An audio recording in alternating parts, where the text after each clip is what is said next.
Welcome to American Issues Take One. I'm Tim Apicella, your host, and today's title is Musk Dismantles Government. It's whack-a-mole time. I think most of you out there that's watching this show knows what whack-a-mole is. It's a game, a carnival game, basically a board game that has a lot of holes drilled through it, and up pops a mole. And it's your job, as a contestant, to whack the mole down with a hammer or a mallet or some sort of instrument, whack it down. Then it pops up again somewhere on the board, and you whack that down. And it's a game of reflexes and speed and agility. Well, let's go to the real life whack-a-mole game, and that's called DOGE, Department of Government Efficiencies. And who's the main rodent? Elon Musk. He's the mole, he's the rodent. And what he's doing, he's popping up at every agency he can and spread chaos with the impression that he's the savior of the people, that he's detecting fraud and waste on every agency. But here's the problem. He claims there's a thief behind every water cooler in those agencies. For example, Social Security, he's claiming that thousands of deceased members of our society is walking away each and every month with a Social Security check. That's not true. And then he says that he saved $8 billion in one contract. I'm getting the soundtrack of Mighty Mouse Saving the Day. New York Times looked into that, and it was $8 million. Big difference between $8 million and $8 billion.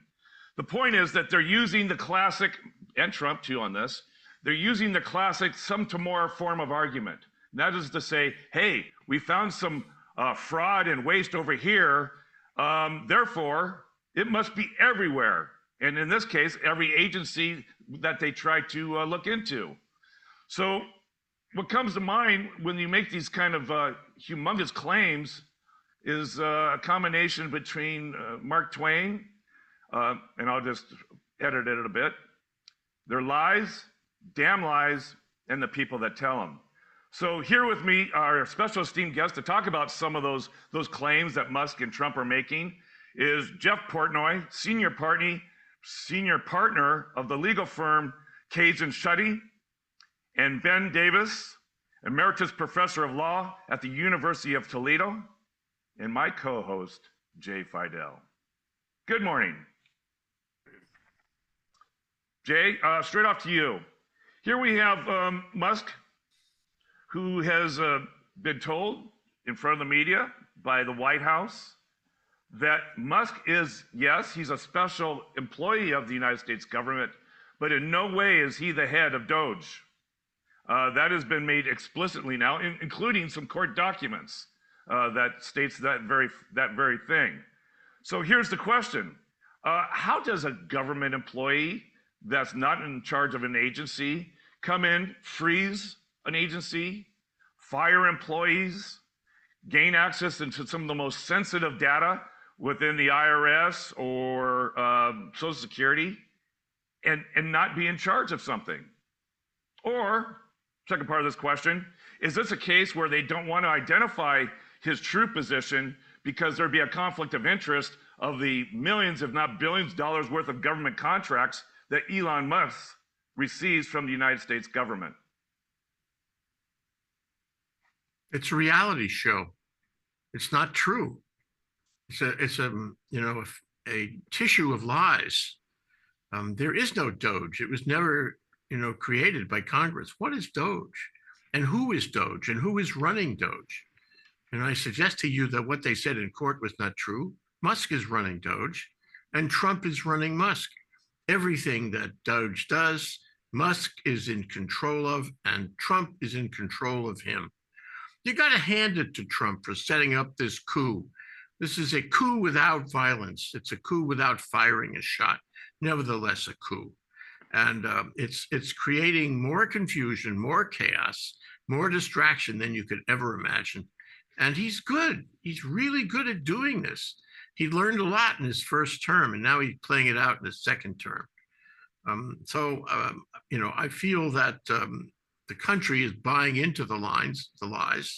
I feel the country is buying into a lot of these lies, and a lot of the country is just accepting them wholesale. And he's getting away with it. And I also feel that the guys who would like to go to court and stop him, although they get a few cases here and there, they're not going to get all the cases, and they're not going to get, true full relief from the Supreme Court either. And so, you throw it on the wall, you see how much sticks, and some of it will stick. We are in a complete coup. That's what's happening. Let me ask you this. I'm blessed to have 3 attorneys here on this show. Fortunately, I'm the only non-attorney. When you submit a document before a court, and you're an attorney, you're an officer of the court, I presume. And when you state a falsehood on a document, trying to define who Elon Musk is, whether he is or isn't part of DOGE, does that put you as an attorney at risk for falsifying the truth? It used to, but I'll defer to Jeff on that. Well, an attorney is supposed to make a good faith effort to verify the information that he's provided by his or her client. And so that would be the excuse that the attorney would make, that the information was vetted and the attorney had a reasonable belief in the accuracy of the allegation or the statement that the attorney is making.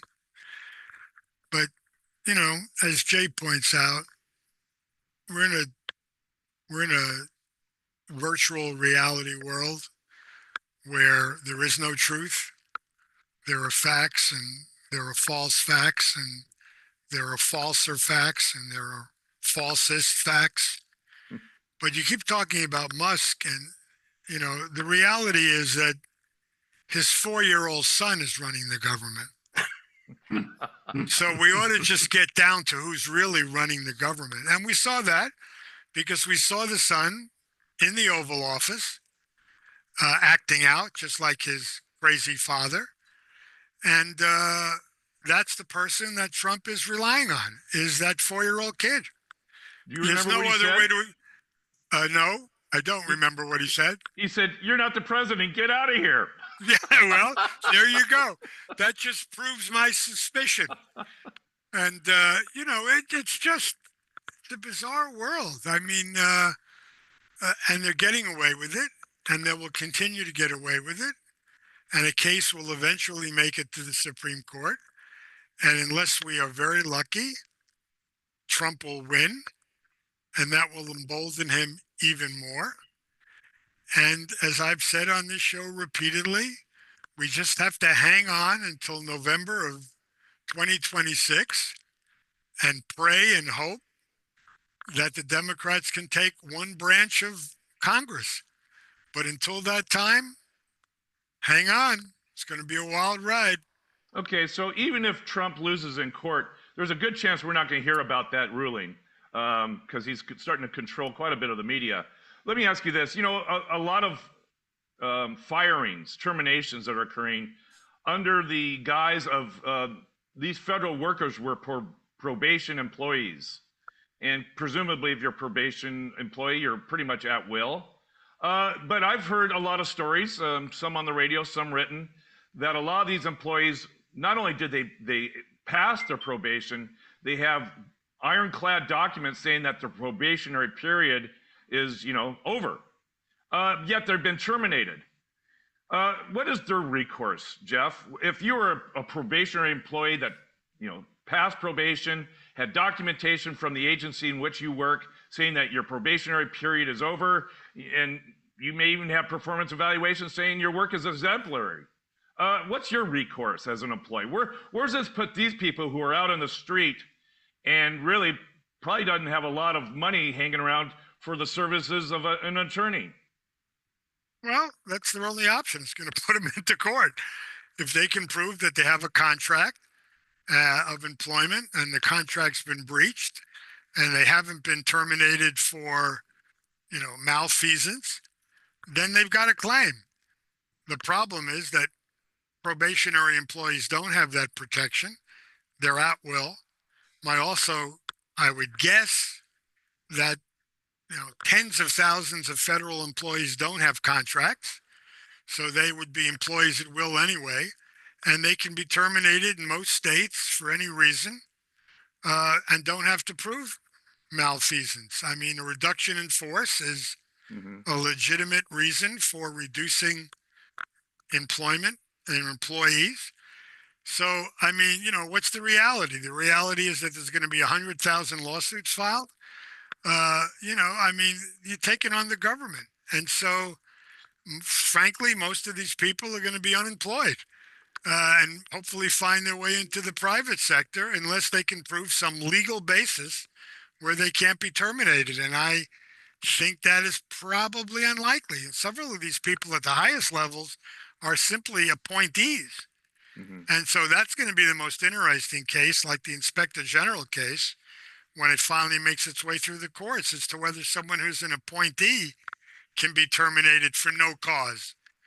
We'll just have to wait and see. Does It's a that new also world. apply for a career service civil service employee? No, civil service is totally different. And I'm not aware that they have been able to terminate a single civil service employee, because they have protections, just like union employees Mhm. have protections. So civil service is totally different. And they would have to go through, and I don't know the federal civil service law, but they would have to go through the requirements of the civil service Mhm. regulations and rules before they can terminate a civil service employee. Yeah. Well, not to dig too Let much me in the add- weeds let on me this add issue, some- but it's important because these people are leaving, without any warn notice. They're just being shown the door, and the question is, are they out of luck? Is there a class action suit to help them, perhaps, if they're all fired or terminated under the same circumstance? They're Um, getting they're getting severance pay. They're being treated very well. they are getting According, severance. yeah, most of them are what I read until September or something. So they have 8 months where they don't have to work and get paid. That's the way to reduce government, right? Hmm. Pay Yeah. people for not working. I think that's a brilliant theory. Well, we did it for I'm COVID. not sure about that. I think the September date was the date for a voluntary resignation, and the deal that was offered and Oh, okay. was that, and some 80,000 employees have taken that deal, was Yeah. that if they resigned, they could work, or rather not work, with pay till September. Well, that's But let my me add point. a couple of No, I'm just saying, Jay, that's the way to reduce government. Pay people not to work. It's brilliant. that's not all of them. A lot of them don't have that benefit. Yeah, I think a lot They of them don't didn't have take that benefit. They were simply fired, Yeah. asked to leave, and shut out of their regular office space and the like. But I want to add one or two things here. Number one is, I think some of them were promoted, and they might have had civil service protection, but they were promoted, and in the job to which they were promoted, they were probationary. And I think it's not just the ones who came in yesterday. It's the ones who have been there for quite some time but got promoted, and their promotion gave them a job that was probationary. And I guess there must be something in the law that allows them to be treated without the benefit of civil service. Yeah. The Well, other there's thing no- is, and I think Jeff will confirm this, is that you can't have a class action against the United States. So if there are 100,000 people, it has to be case by case by case. And that loads up the courts, and the courts are really not, able to deal with that number of cases. And of course, the defense is provided by the Department of Justice, and they will be seeking delay. So before, any relief at all for any of these people, we'll have the courts completely jammed up with cases, and we'll have motions for delay on every conceivable, purpose. And we'll have a lot of lies. We'll have a lot of declarations and affidavits that are not true. And it will be chaos in the courts also. All righty, thank you. Thanks for pointing that out, Jay, on the class action issue. Hey, Ben, 14 states have filed against Trump and DOGE and Musk that their desire to get into the IRS records now, and certainly Social Security. We have a judge, Judge Chunkin, that said, Well, you haven't proven that what kind of harm may come of them snooping around, rooting around in personal data of all Americans in this country. You haven't proven what damage can come of it. So that lawsuit was not determined in their favor. Your thoughts about that? Your thoughts about people who are not been vetted by the United States government that are working for this entity called DOGE, and they have access into every American social security number, place of employment, occupation, address, all sorts of the sensitive things that we have, bank information, level of income. Your thoughts about their access into these sensitive databases, and unfortunately, the judge not agreeing with the 14 states attorney generals that have filed against it. Well, so I think the Judge Shutkin is way brighter than me, okay, and any of us. And I just think that she is, in what she wrote, she pointed out that there was a lot of credibility to the issues being raised by the states through lots of the parts, even though she doesn't give the TRO now, but she's basically saying, give me some information about the harm and I'll take a look at it again. So she's kind of orienting them. But for the moment, I think that the fact that she said that certain grounds, yeah, there is an issue, that's important. The other thing is that when they made that filing of that famous, Musk is just a special advisor to the president and not the head of DOGE, she has a footnote where she says, you know, when you're a lawyer to the court, you have to be sure about your representations to the court. I mean, that if I was a lawyer getting that message, I would be like, okay, all right, watch out. Fraud in the court is in the background kind of thing I'm going to have to worry about. And it also points up another thing for me, which is that there is actually somebody in the office of administration that would put their name on that. I mean, that's the thing that I find absolutely amazing, is that you're working a job and the boss says, sign this thing like that. You know it's not true, and you're still willing to put your name on it. I mean, we've had so many resignations of the various lawyers who said, no, I'm not going to do it. The most recent one was Nancy Chung, head of the criminal division in D.C. She's not going to open the investigation they want to do so they can freeze the assets. So that's the legal side of it.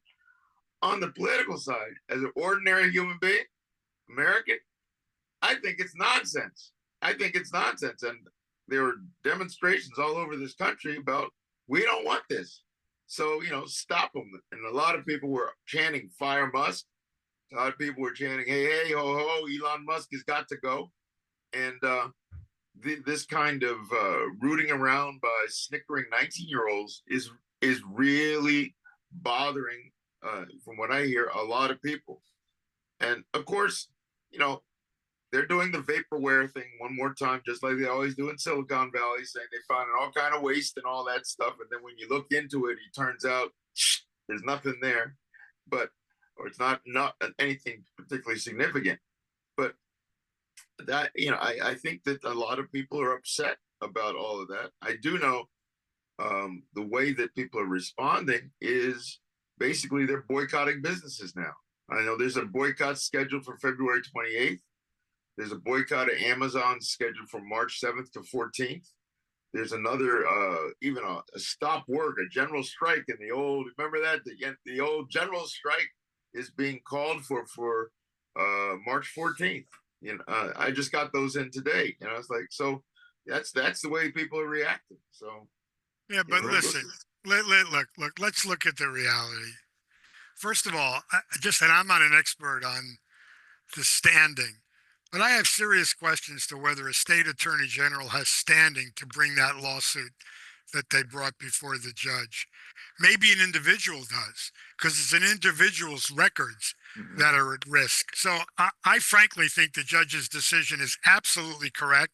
She did allude to standing, as I believe, but the major reason was she couldn't find irreparable harm right now. But I know a little bit about standing. I find it curious that state attorney general thinks they have standing to stop the federal government from getting access to my personal records. I certainly have standing, and we know about prior standing cases, as you know. law professor, my friend. So I'm not sure. Now, you keep talking about these protests. We had one in Honolulu on Monday. I think there were 90 people or 100 people. Let's face the reality, because all the polls are out. Over 55% of the people, appreciate what Trump is doing. Over 55%. Could be as high as 60 in some polls. Yes, he's taking a sledgehammer to something that maybe he ought to be using a regular hammer. But frankly, most Americans think the government is bloated. Most Americans believe, rightfully or wrongfully, that there's way too many federal employees. I think that's correct, by the way. It's the way he's going about it. But you see, Trump's not used to it, right? He's a deal maker. He just decides what he wants to do, and he's going to do everything he can to do it as long as he's the most powerful person. So I hear you. They will protest Amazon. I guarantee you Amazon's profits are going up. And, you know, I admire Costco. I think Costco is the one major company that's standing up to him, and we'll see what happens, what kind of retribution the government will put on Costco, or frankly on me for being on this show. But we have to face the reality right now that what he's doing is popular. Well, I'm going to just go with you on that, Jeff, and I love you. You know, I do believe there have been many moments in this country when there have been many things that have been popular. Okay, many things that have been That's popular. true. Right? You Slavery know? was popular. Yeah, It was very popular at one point in time. You know, and so the point I'm trying to make is popularity doesn't do a damn thing for me, because the other thing is that the popularity. You know, like people think we have too many people in government. Why? Because people have been telling them for 40 years there are too many people in government. It's not necessarily that it's true. It's just that that's been hammered at them for 40 years or something like that. Right. And, you know. Well, it goes to the things that we've talked about earlier, is that how long have we had the myth that there's thousands of dead people in the graveyard that vote illegally? How many times we've been told over the 50 years, dead recipients are receiving their Social Security checks and welfare checks. Well, wait a minute. Those aren't true? Thank you, Jeff. Thank you. Oh, my God. So thank you. So, I mean, Ben, I think you've hit a really salient point here, is that the urban myth is being played upon in the airwaves right now, and it's either time to dispel those urban myths or make them come true. And that takes data. And that takes research. It doesn't. Show us the data. If you have uncovered these things, which you claim you have, show us. Show us the money. Show us the documents. Look, all you have to do is. Sorry, Jeff. They have it. They have. All you have to do is. Damn thing. All you have to do is go on Fox. There you go. Yeah. And then all you have to do is go to the Daytona 500. All you have to do is have an interview before the Super Bowl. All you have to do is go on Hannity. Those are the only facts America needs right now. So are you saying this is the back to the Roman times? Right? Are you, Jeff? Are you hinting that we're back to the Roman times where bread and the circus was all the Romans needed? That's all I need. There it is. I love this. Thank you. I love this circus. Thank you, Jeff. Jay, I want to try to connect the dots here, because you and I spoke the other night, last night actually, and you mentioned Heather Cox Richardson, thinking that it's more than a power grab of what DOGE is doing, particularly regarding access into these sensitive databases. And Heather Cox Richardson had a perspective on that. Would you care to share that? Yeah, but first I want to respond to some of the things that we've been discussing here. You know, when you flood the zone, you inundate things. And I think, civil society is being inundated. The courts are being inundated and damaged. When Tanya Chutkan plays it on the basis of standing, that's very nice, but that's Fauntleroy. What would be the damage if she issued a TRO or a temporary or permanent injunction? Honestly, all she would be doing is, protecting these people who just lost their jobs or on the street. What's the damage in holding the status quo for their jobs? I think she was wrong And I think, she got confused. And I think other judges are going to get confused too. This is a game of time. And Trump is playing for time. He's deferring anything against him, and he's accelerating anything that works for him. And the net effect is that this virtual reality game is moving in his favor.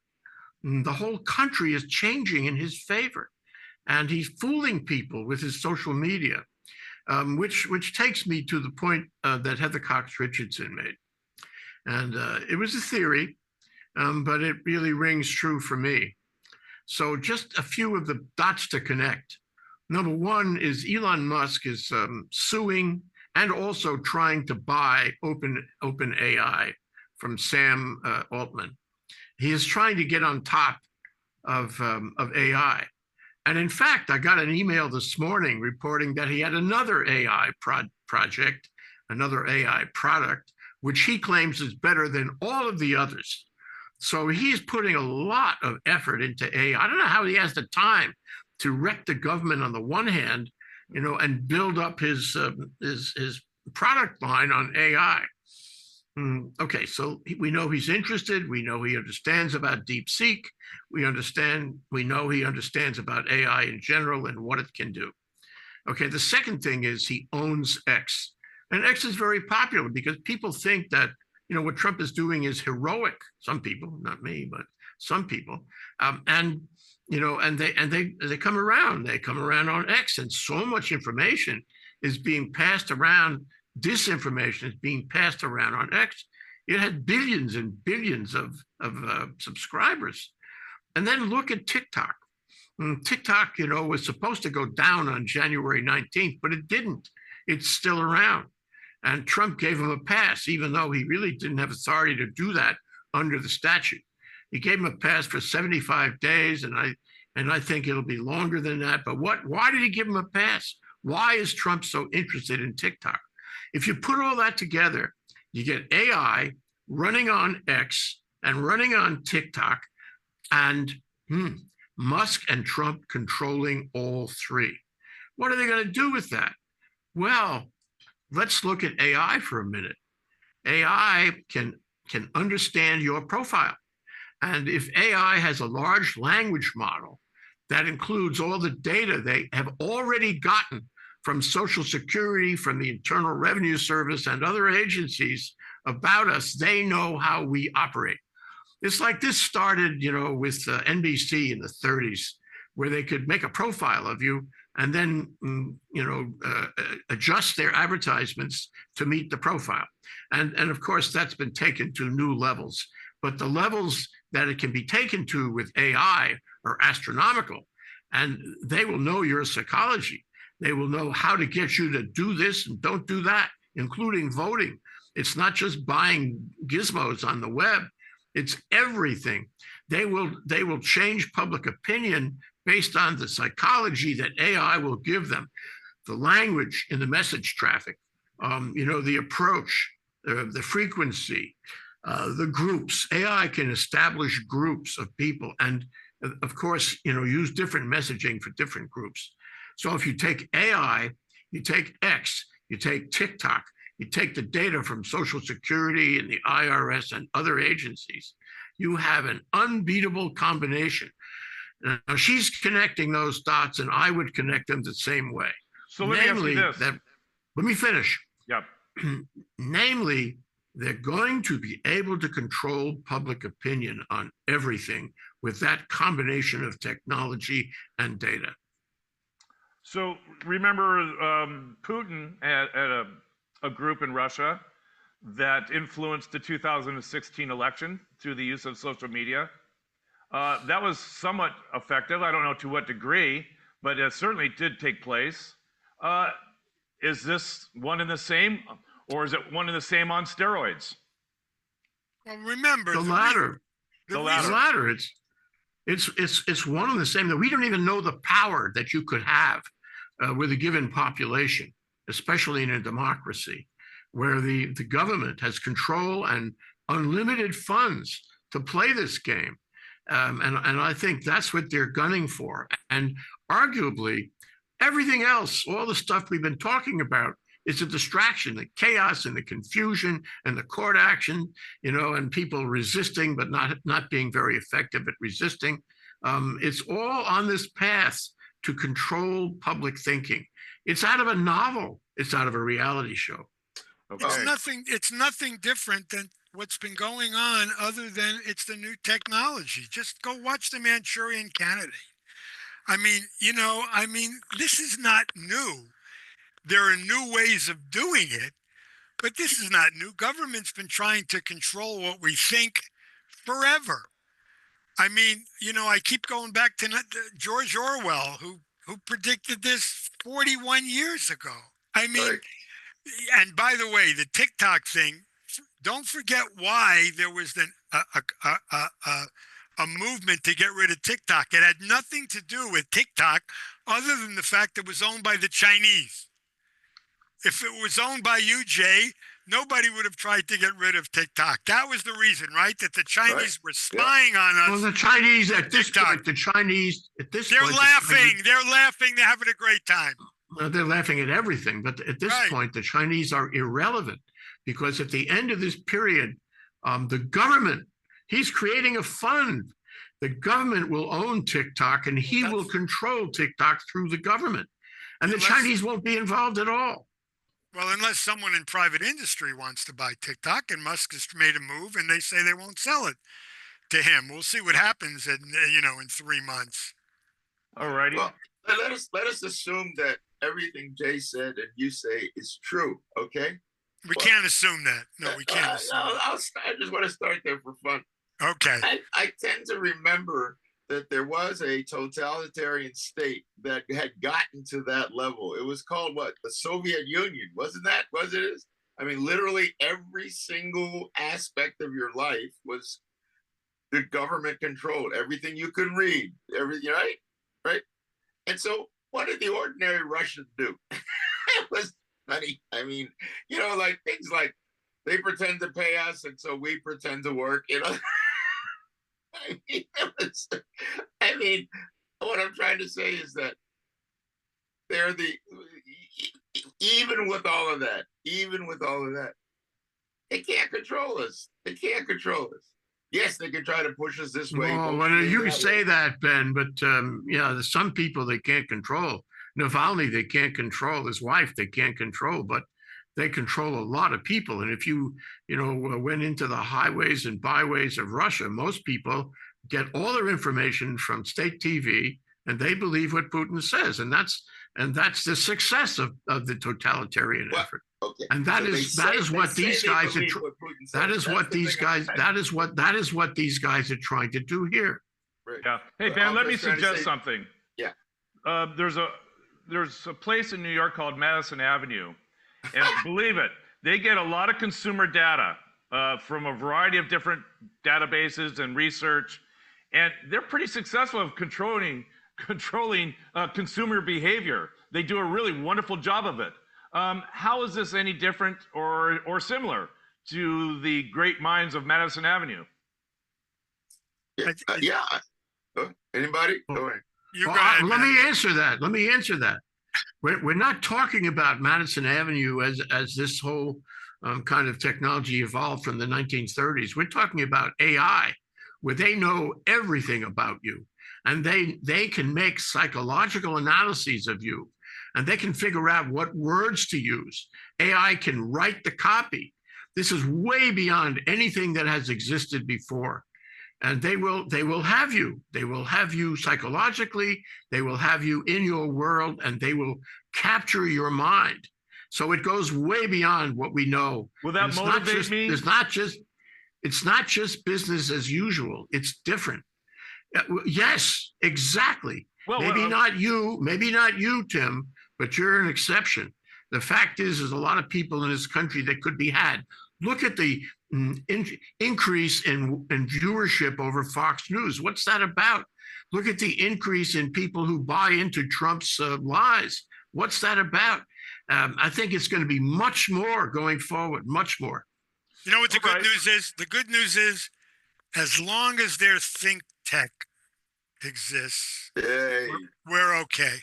There we go. Oh, Okay. Well, I That's- want to offer one other thing on Oh, that. That's because yeah. it's very the one important. beam of light is ThinkTech. We've been talking about the media and the First Amendment. We've been talking about all his efforts, and if you track them and connect the dots on that, you will find that he's attacking the legacy media, the mainstream media, Of course. and a lot of the mainstream media people are leaving and joining the secondary media, and they're on the secondary media. But what you have to realize is that so is Trump on the secondary media. His people are going there too. And you have right-wing talk shows, you have right-wing podcasts that are proliferated through the secondary media. So it's a zoo, it's a circus, it's chaos, it's confusion. It's not to say that people can leave the legacy media and get on the secondary media and have a greater effect. No, he knows that. And he's trying to neutralize that whole possibility. And finally, don't forget, with the information he's getting on the American population and electorate, he's going to use that against all of us. And he's going to do his vengeance thing. And if you speak up on secondary media, such as we are speaking now, you have a certain exposure to him. He's going down the track from the mainstream media to the secondary media to the individuals who participate and speak against him. Watch what happens. This is my prediction. Watch over the next few months. He's very good. Yeah. Well, when I get my IRS audit letter, I'll know from where that originated. No, you don't have to worry about it. Nobody works there anymore. There you go. Oh, thank you, Jeff. Hey, okay, we've run out of time, and I want to go around the table. Hey, Jeff, let's start with you, your final thoughts. By the way, this has been a great discussion, and I appreciate the engaging thoughts that have come forth this half hour. Jeff, go ahead. What can you say? The country's in a mess. It's a disaster. Democracy is on trial. And right now, there's 11 jurors voting for Trump. We have to hope that somehow, as I said, the Democrats can get their act together. We haven't even talked about how woefully inadequate they are and have been. They have no clue how to react to Trump. We can talk about that in another show. They are complicit in what's happening in the country. But we just have to hope that the states, all 16 of them, will hold out, will try to do what they can to protect their own citizens against an onslaught. I mean, when Trump now decides what New York can charge people for driving through their tunnels or what straws they can use, you know where this country is heading, and it is very, very serious. Good point. Great point. Ben. For one time in my life, I have to agree with Jeff. Well, that just shows you the power of persuasion. It's an attorney's old cloakroom trick. Okay, go ahead, Ben. But we're definitely going down. We're going down a bad road.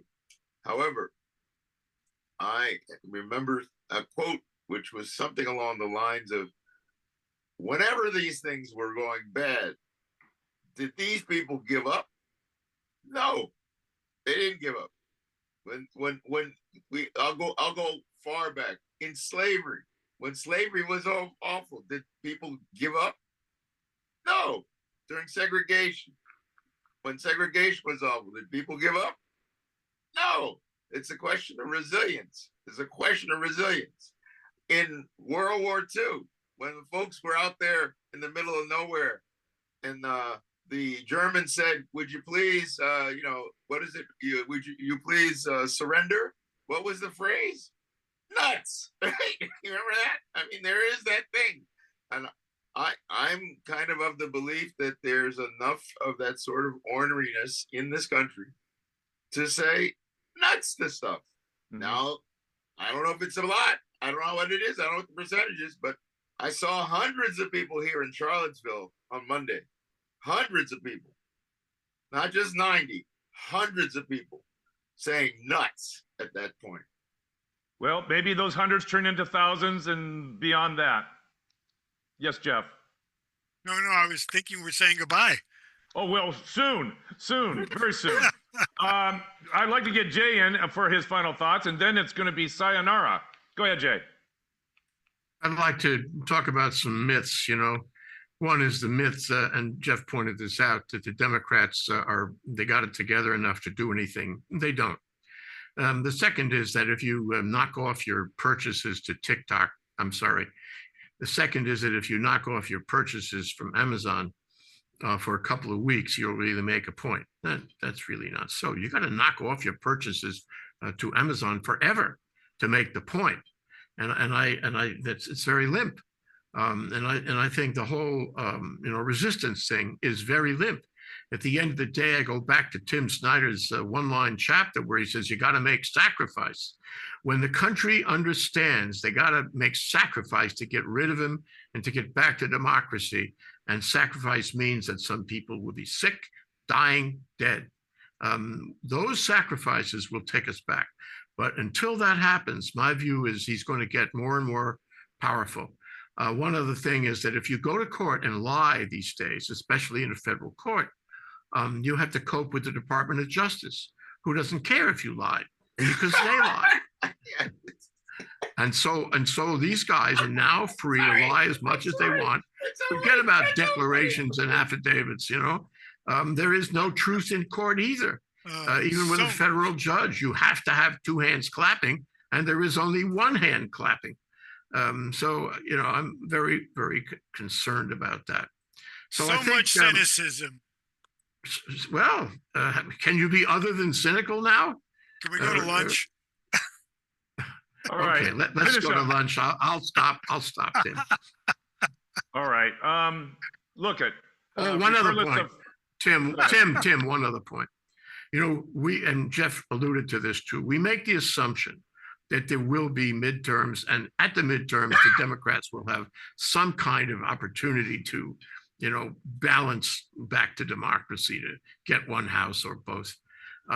Remember, Trump understands that.